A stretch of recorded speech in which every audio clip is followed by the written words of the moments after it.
Did you know that eels were served at the first Thanksgiving? Ew. Well, not electric eels, though. No. But, turkeys were not, but eels were. Eels were served at the first... That's fascinating. I don't know. I've never tried eel. Nor I. I don't know. I'm kind of grossed out by them. I don't think I'd ever... I mean, I don't even like fish in general that much, so eel would not be something I would be inclined to try. So if you were to like have like a super traditional Thanksgiving, like eel would have to be on the table. Oh, yeah. Yeah, that's a little weird. I mean, also like kind of, well, I guess that's kind of what we do about with holidays is we kind of like exaggerate the best bits of holidays until that's all they are. So like obviously like no one likes eel, or I guess some people do, but it's not mainstream enough. So like, all right, well, we can't have eel. I don't know. Let's have turkey. You know, turkey's kind of like a land eel if you squint hard enough. Yeah, basically.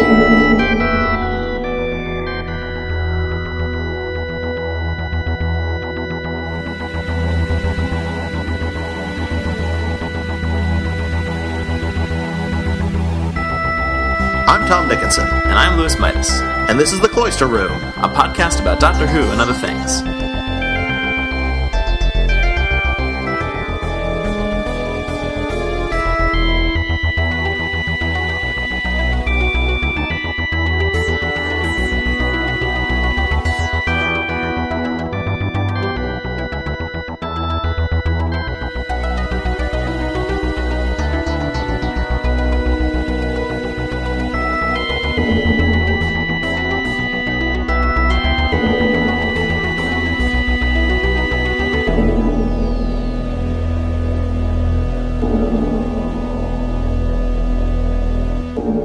Girl who died. Who is the girl who died? We still don't really know, do we? Well, I mean, all right, we know. We have some hints. We have a pretty strong indication of like who the title is referencing. Yeah, it's referencing a Shielder. Yes, a Shielder. Yes, right. It's referencing her. She's the girl who died. She dies. Yeah. I mean, well, it happened in the past, so I guess. Died is the correct tense. True. She gets back up again. Yeah, that happens. Yeah, you know, but it does make the title slightly less accurate. Well, it's still technically accurate. And then the next week's episode is called "The Woman Who Lived," so it kind of gets it right. Yeah, I take titles too literally. Really, I was expecting it to end with her still dead. Oh. But then it didn't happen. Well, no, in this and next week's episode, I guess maybe we're jumping ahead, but like next week's episode was written by someone else. Mm-hmm. And wasn't it a thing where like Moffat had to convince? Well, it's Catherine Trejena. Yeah. Yeah. Didn't he have to like convince her that this like to do this story? Like I don't know. I thought I remembered hearing that somewhere. Maybe that was just a rumor, or an outright lie that was told to me by someone who wanted me to feel misled. And did it work? Something. Well, I mean, if true, yeah, I feel misled. No, there's got to be something interesting, right? Like, I mean, I guess it's pretty interesting that you've been made immortal. Yeah, well, I mean, two of the episodes of Torchwood that Catherine Trejena wrote. One of them is called Out of Time, okay, which is about people who are taken out of their own time and brought into a different time. Interesting. So that's kind of like an immortal person who lives beyond their own time. That would kind of resonate. And the other one was called Captain Jack Harkness, which was about Captain Jack Harkness, all right. Who is immortal.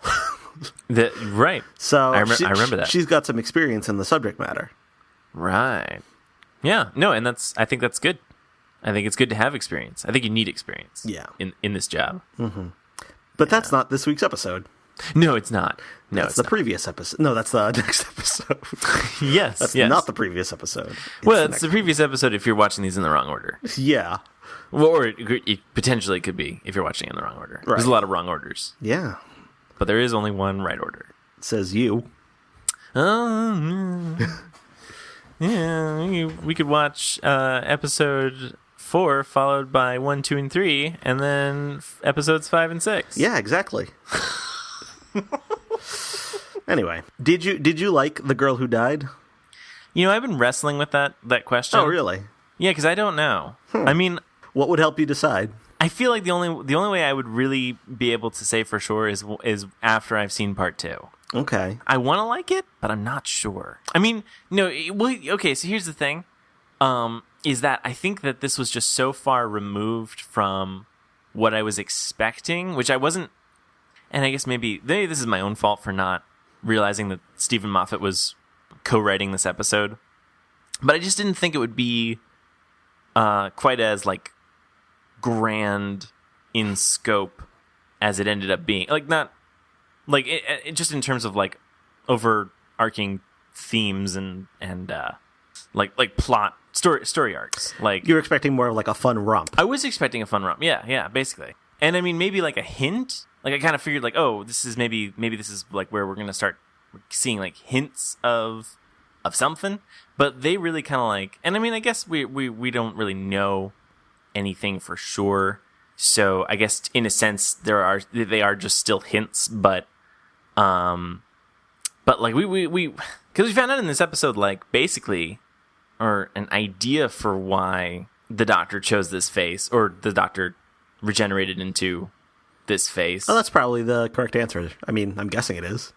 Well, right.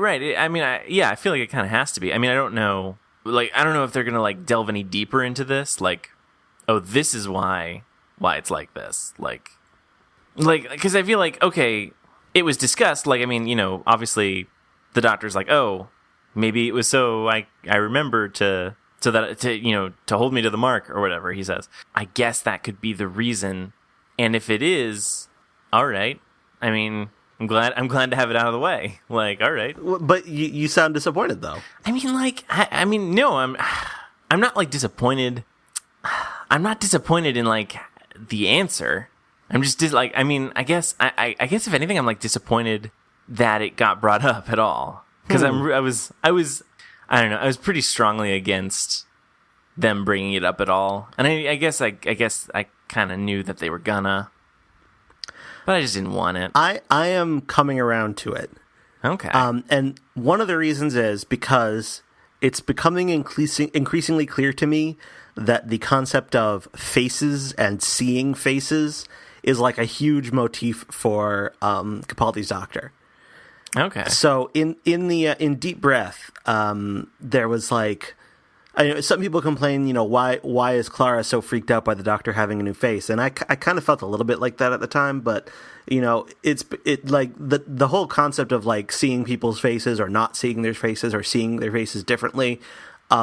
It's like it's throughout series 8, like all the time, and like the Doctor, like at the beginning, he's like, please see me. Like for starters, he can't tell Clara and Strax apart, and then he's saying, please see me, and then he says he tells Clara at the end of the episode that he's not a hugging person, which is like a pre-reference to Death in Heaven, where he says that hugs are just a way to hide your face. And then there's the whole thing with Last Christmas and him seeing Clara's face differently, and then in this episode, the whole, like, I feel like the Doctor, the 12th Doctor kind of like came into the world kind of unsettled, and he's been slowly sort of finding himself more and more. And so like this is part of that, where he finally sees his own face.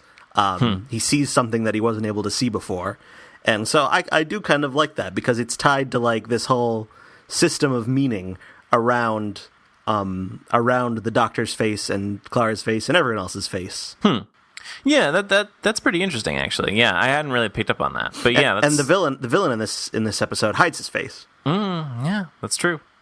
But he's not a half face man. No, he's got a whole face. Yeah. Well, he got two faces. 2 whole faces. 2 faces. Yeah. So faces are a big thing. That's the thing. And the more that becomes clear, the more I'm like, oh, okay, this does kind of make sense, because it's like the Doctor just he knew there was something that he just wasn't recognizing, and it finally hits him as part of his like character development. Yeah, and I suppose he needs character development, so that's fine. Yeah, and I guess that does turn out to be useful. Actually, I mean, I guess all things considered, this is actually pretty good, because better than like some dumb idea about like why his face would like a headcanon or something, because this is the thing, is that it doesn't really fit in with, or it doesn't seem like it would fit in with whatever Russell T Davies' idea was for why that one character in Torchwood looked like Caecilius. Because that was I mean obviously that could have been anything, but like I think it was like shortly after Capaldi was announced. It was something where I guess maybe, I don't know if like Russell T Davies had already said he had like a theory. Yeah, so what it was is like Moffat, speaking in Doctor Who magazine, I think, said something along the lines of, Russell always told me he had a theory about why Caecilius and Frobisher had the same face. Oh, right. And I talked to him about it, and I was wondering, does the 12th Doctor fit into that? And he said, yeah, I think he does. Which wouldn't be this, I guess. But right. It could be that he just threw that out and did this other thing instead, which is fine, in my opinion. Well, right, because I mean, I feel like that was actually my main worry, was that like, oh, they're going to try really hard to make all these things kind of be interconnected, and it's just going to turn out terribly. And so I guess if anything, I will say that it didn't turn out terribly. Like, so far, I don't think it's terrible. So I think it's okay. I mean, like, I guess this is the best possible outcome, is what I will say. Yeah, I thought so too. Yeah. I mean, like, is this really like what your whole enjoyment of the episode is hinging on? No, and that's the thing, is like, that's like, 'cause it's such a minor thing in the episode. Well, I don't know about that. Well, yeah, I think it provides the impetus for a major decision, but like, it's like all of like a minute out of the 44-minute epised, and well, I don't think it's as huge a deal as, or it doesn't seem like it's as huge a deal to me as it is to you. Okay, fair enough. Well, I mean, like, this is the thing, is it almost feels to me like it's, like Time Lord Victorious 2.0, like, where once again, like, the Doctor's like, you know what? I don't have to follow the rules. I can just do whatever I want. I don't know. Not that he's doing whatever he wants here, but I feel like he's like, because I feel the thing is, like, I feel like the Doctor must have known immediately that there was like some kind of like little healing pack or whatever inside the helmet, and that he could just do that like right as soon as a Shielder dies. I'm sure that he knew, like, oh well, yeah, obviously I could just bring her back and have her be immortal if I just pull that chip out or whatever. But he doesn't, and then he does this little soul searching thing, and then he comes back and is like, oh yeah, by the way, she's healed now. And so I feel like, I don't know, I feel like he was disobeying his own rule, or I feel like in the Waters of Mars, it was like he was very specifically messing with something that was stated to be a fixed point.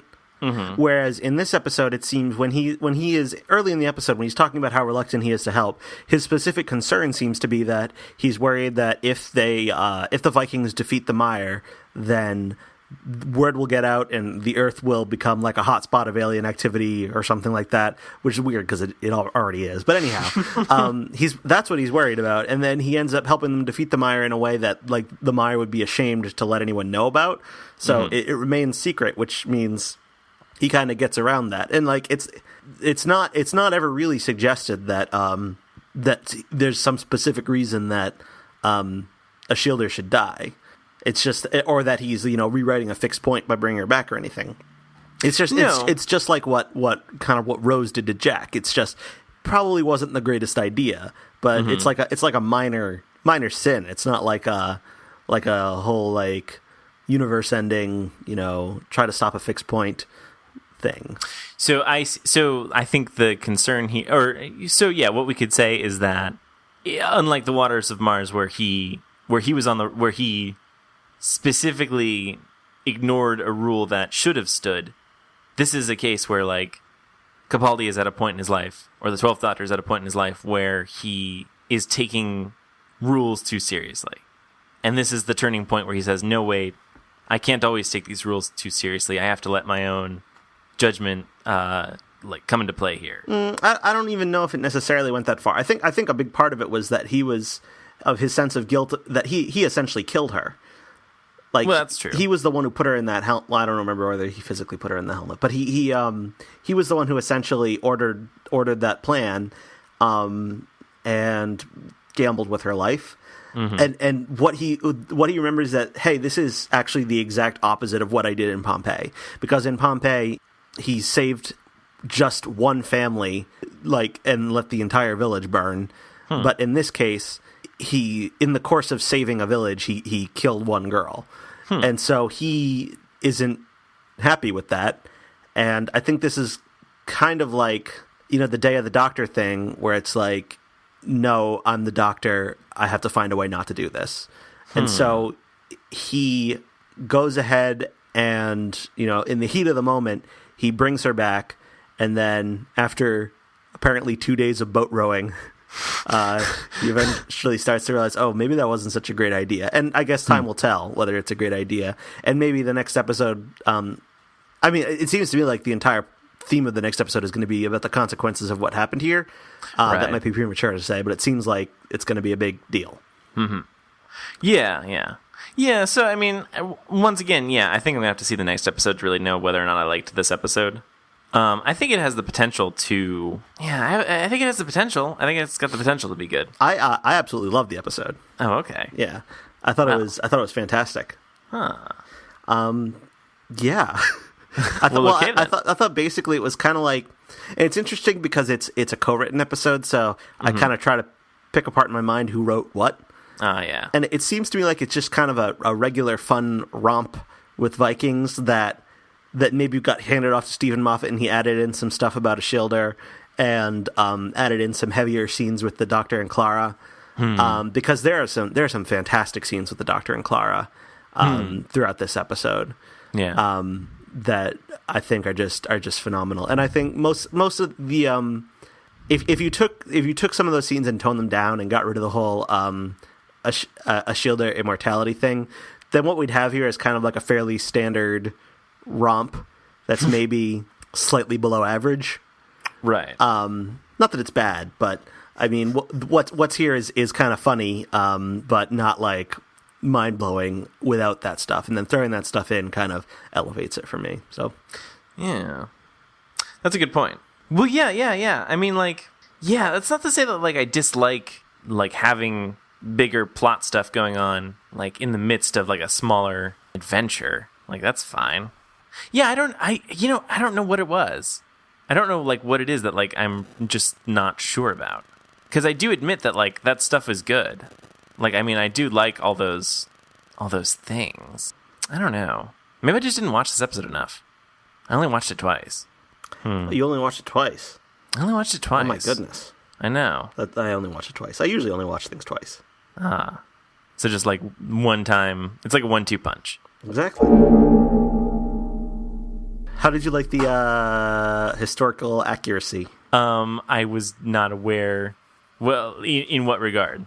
There are all kinds of regards in which this was like super historically inaccurate, and I saw a lot of people either complaining or defending it on Twitter. Oh, is this the thing about the Vikings not actually wearing hats with horns? Yeah, they didn't. Yeah, well, I mean, I don't care. Who cares? I mean, how else are you supposed to know they're Vikings? If they don't have the hats with horns, I mean, like, maybe this... Are we super sure this wasn't just, like, the TARDIS translation circuits? Oh, God. Translating to the... translating, to the Doctor and Clara, and by extension the audience, that these were Vikings? You know what? That's actually a pretty good... That's a good theory. That's a good headcanon. I think it's all right. You Yeah. know? I think we could say that. Maybe, and could we chalk up, like, any historical inaccuracies to that? Well, there's Anything okay. Here's the one that a lot of people also got upset about. Well, I heard some people saying how, like, a Shielder says something like they'll cut us down like corn, which caused, like, this great kerfuffle where a bunch of American people were like, "Oh, they didn't have corn in Europe in medieval times. It's a new world crop." And then other people from the UK saying, "Actually, corn just means wheat in the UK." So, snap. we already had this in our discussion of Let's Kill Hitler when there was discussion of a cornfield, and someone on Twitter, I forget who, pointed out to me that corn is just what they call wheat. Oh wow, I actually didn't know that. Yeah, if you go back and read our discussion of Let's Kill Hitler, I think it's even titled, like the title of the episode is something like "Surely I Am Not a Farmer" or something like that. Oh right, yeah, which comes out of our our dispute about how you call it a wheat field, and I was like, no, I actually watched the Doctor Who Confidential, and they called it a cornfield, so it's definitely corn, not wheat. And then you're like, huh, okay, well. And then someone chimed in on Twitter to correct me, so that's when I learned. So we were both right, though. You were just right in British terms, and I was right in American terms. I guess. Yeah. But in any case, so yeah, that's what she meant when she said corn. She meant wheat, not maize. So aren't you glad you know that now? I am so glad that I know that. But the other thing is electric eels are from South America. Yeah, I kind of figured that was kind of the thing is like I really didn't think there were a lot of aspects about the electric eels that I kind of actually funny enough, like I was not bothered by any of this. Yeah. I was really only bothered by the injection of this plot stuff, which I mean I guess I really shouldn't have been, but I mean I don't know. Once again, I feel like this is an episode that I will like more having seen part 2 and probably also only having seen the entire rest of this season. I'm probably not going to like this episode or I'm not going to appreciate this episode until I can look back on it from the perspective of the finale or possibly from the perspective of like the whole Capaldi era. Yeah. So this might be a while. It might be a while for me to come around to this. It could be a while. But no, I wasn't bothered. I mean, like I knew, like I looked at, like I mean, the scene where they have like these barrels full of electric eels, and there's like these bright blue sort of sparking lights emitting from the barrels. Like, okay, I'm pretty sure that like electric eels do not generate enough electricity to like cause that kind of like that bright flash. Yeah, I mean, I did some reading on electric eels as a result of this episode. That's good. I skimmed the Wikipedia page, and apparently they're not very commonly found in captivity because they're hard to find. They're hard to get, like because they shock. Right. So it's not easy to get an electric eel. I imagine it wouldn't be. So it's just kind of strange. Even if electric eels were native to wherever this is, the notion that the Vikings would just have a few barrels of them, in their boathouse. Yeah. That's the thing is, like, what do they do with these eels? Like, I mean, did they never observe these electric properties? Did they never think that they might be somehow different? And were they, like, what were they doing? Were they eating them? How were they able to, like, kill and clean them without getting shocked? And, you know, I mean, I guess maybe they just, like, they just, like, waited until they, like, were, like, out of the water long enough that they, you know, they died of their own, of natural causes or whatever. But, like, how do they handle these? Like, how do they handle these eels? This is ridiculous. But I mean, like, I wasn't bothered by any of that. No, I wasn't. I mean, these just happen to be like. I mean, we don't know that this isn't South America. I mean, this could just be a group of Vikings who are living in South America for whatever reason. Hey, you know, they tending eels. Wasn't it Leif Erikson? Wasn't he like the first guy who discovered America? Quote unquote. Yeah, he was pretty far north, but I mean, maybe he went down south. Well, like, right? Maybe there was like Shrub Jefferson or whatever, who like was the mirror opposite of Leif Erikson, and like I don't know why that's Shrub like, Jefferson. I don't know. Leaf sounds like Leaf, so I was kind of going off okay, that. Shrub. Jefferson is a little weaker though. I don't really have any excuse for that. No. Anyway, let's pretend that I said something more clever. Anyway, sure. he headed to South America for some reason, inexplicable reason. Or maybe these aren't even like real Vikings at all. Maybe they're future Vikings. Kind of like how, you know, Leela's not from the past. She's from like the primitive future. That's right. Yeah, you have no idea. You know, all this has happened before and all this will happen again. You know, who knows in what cycle of time this is happening in. Exactly. This is the future when they're like hipster Vikings or something. Like they appropriate the culture of the ancient Vikings as filtered through you know, 20th and 21st century pop culture. So that's why they have the horns. And they also just happen to be located in a place where there are electric eels. I think that's totally reasonable. Like, yeah, I don't see why it couldn't be that way. I think it's got to be. I think that makes the most sense. Although next week may kind of change that. I don't know. Yeah, that's the thing about two-parters. Yeah. We may be throwing all of this out next week. Exactly. Yeah, And isn't that exciting? It is exciting.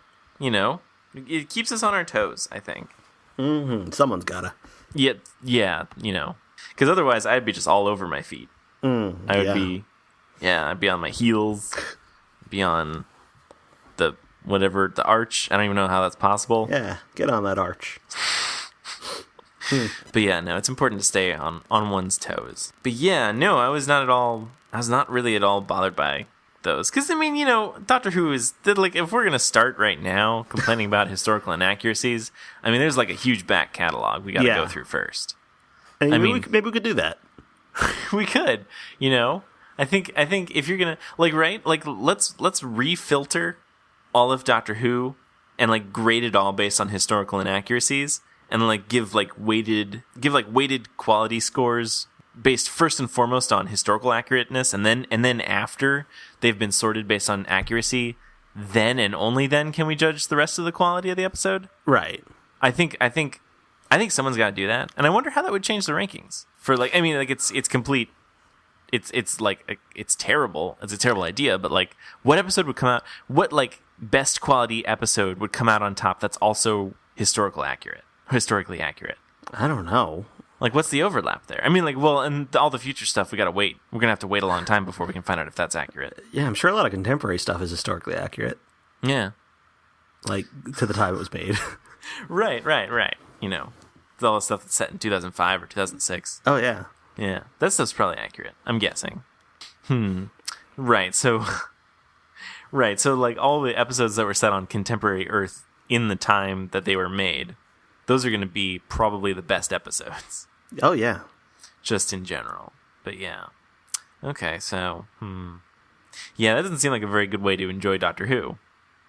Well, I mean, you probably wouldn't do much enjoying at all. But... Yeah. Yeah, honestly, I had no idea where electric eels were local to, although, you know, I did imagine that they were a pretty rare thing, so it doesn't surprise me to find out that they were nowhere near anywhere where there were Vikings. That electric eels and Vikings were not at any point like indigenous species together. It's sad. Yeah, you know, because imagine how that would have been. You know, Yeah. Yeah. I mean, we've seen it. Well, yeah, We've seen how it would have been. Well, they were just wasting them. They were just sitting in barrels. Until they needed them. Right, until the moment arose. They had no idea. I mean, that's the thing, is they just had no use for these things until they did. Yeah. It's like Steve Jobs, where, like, you know, like all these disparate technologies existed before Steve Jobs, but he just had the acumen to think, hey, let's stick a touchscreen on the phone, and have like no buttons, and then like have it be a huge thing. Yeah. Mm-hmm. Yeah. And now it's even huger. It is. They keep making it bigger. Yep, and thinner. Ah, yeah. With, I think, like only like marginal battery life improvements. It seems like they basically maintain the battery where it is. That seems a little weird to me, the priorities that they have. Yeah, it seems very weird to me. Because couldn't they manufacture just slightly thicker, but then like get like an extra day out of battery life? They could, but they won't. They are so obsessed with making their products as thin as they possibly can. It's really troubling. Yeah, they are headed to a dark place. Yeah. Well, soon they won't even be there at all.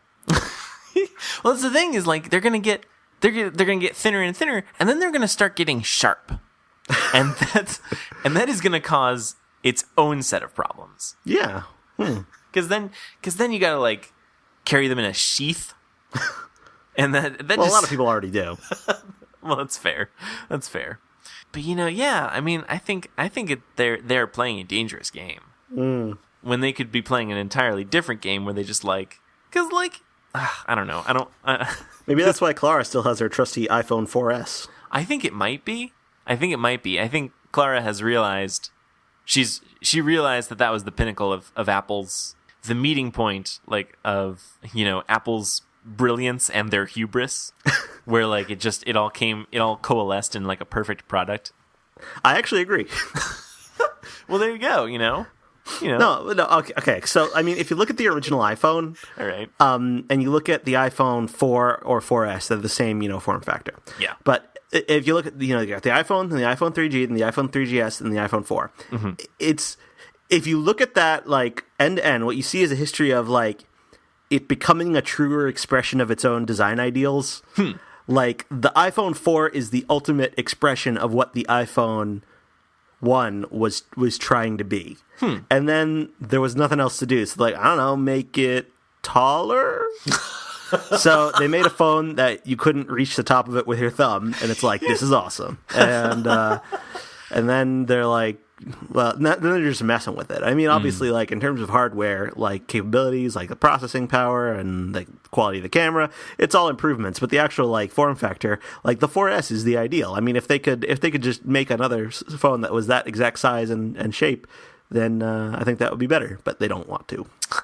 Oh, well, at some point, I think maybe they could get away with doing, like, a kind of retro vibe where they, like, jump back to the 4S, like, in terms of just design, but then have it be, like, the latest processor, and then, like, get it, like, 3 weeks of battery life, and, like, because, like, there's a lot of lithium you could store in that in a 4S if you emptied out everything else, I imagine.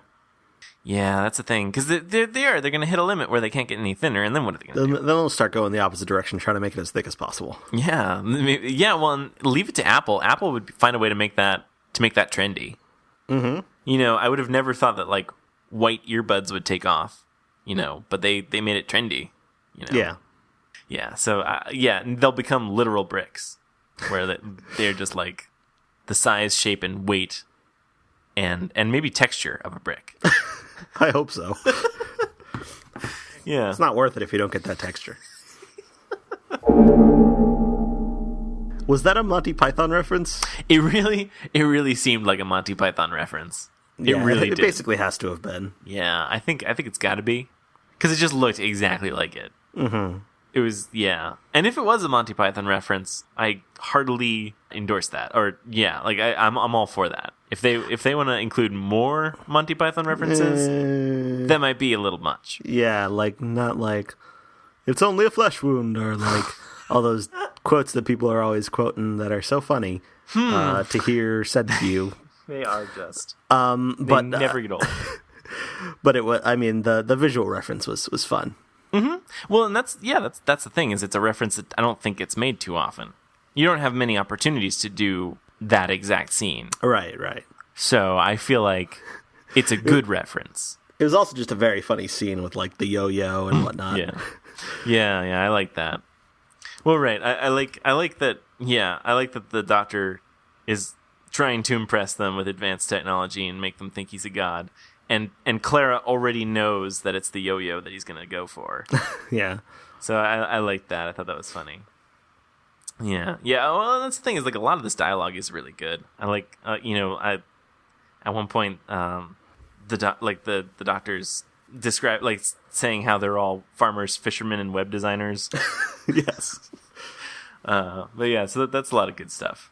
But I really liked that scene, though, because it just was so ridiculous. And there was, I mean, like, there's not, like, a lot in this episode that's, like, ridiculous. I mean, well, there was that scene, and then there was also the scene where the Doctor was trying to train, Lofty and all them. Yeah. And then, like, it immediately cuts to, like, the village on fire. Yeah, I think there was quite a bit of ridiculous. Like, there's that, like the Viking warriors, like, with the sunglasses, and there was quite a bit of ridiculous. Yeah, actually, that's the thing. Yeah, and that almost makes that almost makes the historical inaccuracies matter that much less, because, like, in like one of the first scenes, you're already introduced with this idea that, like, oh, there's this sort of, like, battle of the fake Odins going on, and I think, like, it just builds from there. So, like, you should have known. What I'm saying is that these people who are complaining about historical inaccuracies should have known what they were getting into. Well, yeah, it's kind of like Robot of Sherwood. Like, the point is not historical accuracy. Right. That's just not that's not what we're going for. I mean, you can do a Doctor Who story where like, the goal is to, like, throw the Doctor into accurate history and then see what comes out of it. But that's just not what this was. I don't think that's the case very often. There are a few examples. I think some of the Hartnell historicals were attempts at that, even if they didn't end up actually being all that historically accurate. There's some Big Finish ones that are like, for instance, we listened to Wrath of the Iceni, which was an attempt at an accurate history of Boudica. Like, just what would the characters do if they showed up in this historical place? So pure historicals tend to lend themselves a bit more to that, but that's not what this is for. No, not at all. Yeah, and so I think what it was, it turned out pretty all right. Like, I mean, yeah, like that's the thing. Yeah, like I would not get hung up on historical inaccuracies. I mean, that's just like, yeah, in all things, Doctor Who. I mean, come on. So, what did you think of Maisie Williams? Oh, I thought she was great. She was very good. I don't know. She did a very good like dramatic role. Often the actors that stand out are the ones that do comic stuff. Yeah. But she did a basically humorless character. But she just did it fantastically well. Yeah, really. Yeah. Well, yeah, and that's kind of the thing. Like, I mean, I really liked because like Clara gets like really frustrated with her when she like basically declares war on this highly advanced people. But like I thought she did like a really, and like obviously that's the point. But like yeah, I thought that was so great though, that like that whole scene where like Clara's trying to broker peace and then a shielder is just not having it, and so she's like getting kind of like angry.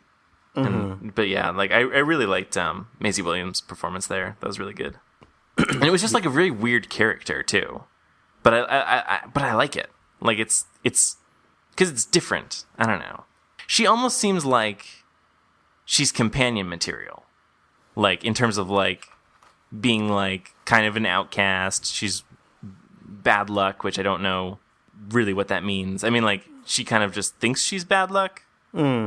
I don't know if she, like that's kind of like a thing that I wonder if they're going to like dive into it all. Like why does she think she's bad luck? Is that just like a thing? It could just because other people call her weird. Yeah, so or think she's strange. So yeah, so I'm interested to know what's going on with that, if anything. Yeah. But yeah, based on the tiny glimpse we got in the trailer, it seems like her character next time might be quite a bit like of a different personality. Right, and you kind of expect that, I think. Well, yeah. I mean, I guess it depends on when you're meeting her again, but all things considered, I think if certainly like hundreds of years pass, then I think it's going to be safe to say that, like, oh yeah, she's probably going to be very different. I think immortality does that to you. I guess it would. But yeah, and yeah, that's the thing. Like, I really like that final scene where like you kind of just like have this sort of like 360 degree. That's a weird one. It is a weird one. But it's like, okay, I guess that it's a good way to show the passage of time and also like her shifting emotions, I guess. Yeah. It was kind of weird how like, at first, like she's like, I don't know, like soaking up like this sort of like the wonders of time or something. And then, it pans around again and then like she's not cool anymore. No. Not cool with it. Yeah. Is she a hybrid though? That's the thing. That is the thing. Well, like right. So okay. So we have this whole hybrid plot line, and I don't know if like we're supposed to like take seriously the idea that like, oh, this is it. This is the hybrid. Could she also be like the Minister of War? She could be, whoever she gave the other patch to. Yeah. That could be. Right, because we have no idea if or when or to whom she has given that patch. Yeah, because if there's a character in this episode who is in next episode, I don't know about it. Yeah. I mean, I wouldn't necessarily know about it because I haven't been like paying attention to the cast list that much, but yeah, that's the thing. Yeah. So yeah, so that's right. Like, I mean, we're introduced to her as being immortal, like okay, so now she's going to be immortal, but there's potentially another immortal running around out there. We don't even know yet. Here we have another instance of the Doctor speaking baby. Oh yeah, and so it seems there's more and more mounting evidence that the Doctor actually genuinely can speak baby. Oh yeah, you doubted that? I'm still holding on to the idea that he's just making this up, and just you don't just like to it. be okay. What? You don't like it that he speaks baby, or no? It's not that I don't like it. It's that I'm just so tickled by the idea that the Doctor just tries to be contrarian by like weird, like making up weird translations for babies. I'm just so tickled by that idea that I don't want to let it go. Well, I don't know. I mean, I do like the idea that he actually does speak baby, and I like how, in the Matt Smith era, it was very much like a comedic thing, whereas here they play it like as a completely serious thing. That's the thing, is this baby was really eloquent. This is a very eloquent baby. Well, I mean, so was Stormageddon. Did we ever get any direct translations from Stormageddon? No, but he seemed to have like sophisticated thoughts about his own place in the world, like Stormageddon, Dark Lord of All. So that's true. That's a good point. Maybe that's the thing, is like maybe babies just are insanely eloquent, and then they lose it when they transition to English. Yeah. Actually, this makes a lot of sense, because it could just be that like that this is the problem with why like the Doctor can understand baby, but like no one else can, is because like even the TARDIS can't translate it, because like babies are operating on such a high level, and then we dumb them down. Yeah, we do. I think that must be it. Yeah, and they also have like this enhanced danger sense. Yeah, which is important, I think. So when you're born, it's all downhill from there, basically. Like you lose your danger sense, you lose your eloquence, and you slowly transition over to English. And some people don't even achieve like much of an eloquence in English. Like, I mean, how many people actually truly master the language that they speak?